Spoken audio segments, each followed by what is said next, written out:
Now that I'm grown up and I got a minimum wage job and I can buy any toy I want, I went back and bought more toys I never had from when I was young.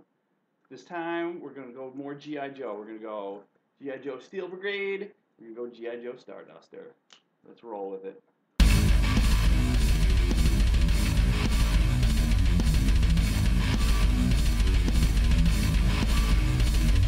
GI Joe, Real American Hero, number 72, sometime in the spring, 1986.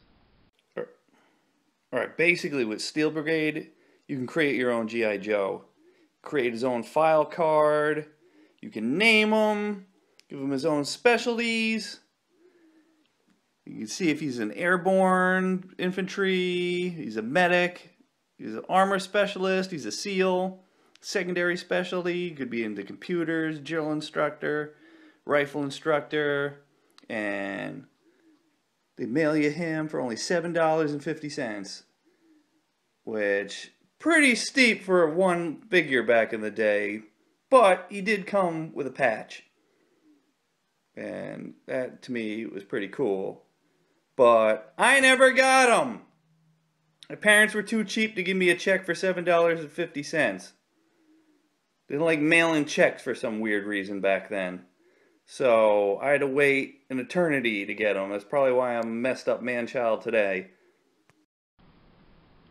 25 years later, I finally picked some up. Thank you, eBay. When you're trying to get the stuff that you never had from your childhood, you can't just stop at buying one. I needed to buy two. Actually, I bought a third one. The first one I got was sealed in the plastic bag with the patch and all that, but I couldn't resist and I really wanted to open the package, so I bought another one, and my intention was to open up that package and play with it, but I figured that was a complete and total waste. I ended up selling that for double what I paid for it, but now I got these dudes and basically they're everything I wanted. Even though it's just a figure with a bunch of a mashed up figure, kind of like Starduster, I really needed this. Named him Sergeant Mike. Both of them. Awesome.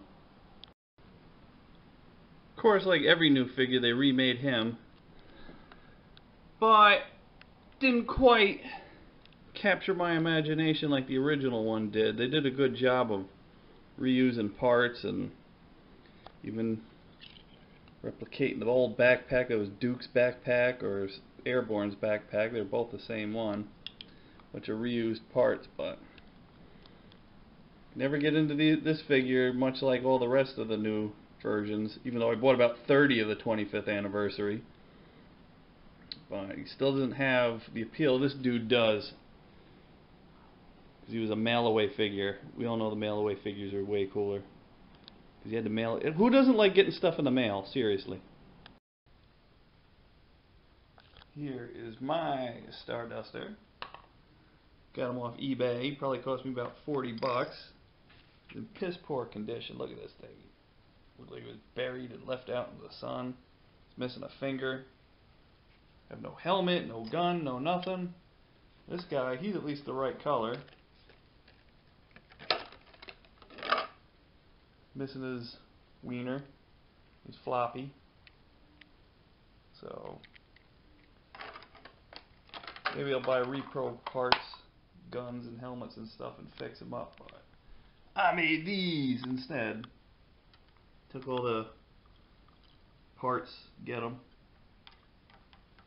Flint's arms, Roadblock's legs, Condo's waist, Flash's head, Condo's chest, and the other one with Duke's chest and Iceberg's waist. And this one I couldn't find another arm, a Flint arm, so I just used Toll Booth. It's alright. Actually, that might even be Ace's head.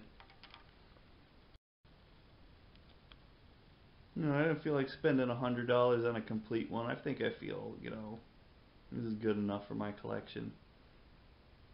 Two real ones in bad shape and my collection of fakes. Actually, I really like the fake ones. I was going to try and paint one. Maybe I will later, but I don't know, I think they're just kind of fun the way they look. Having these guys, and these guys, almost makes me feel like a complete adult now. I almost feel like I'm over my childhood now. Few more toys I gotta buy and I'll be complete.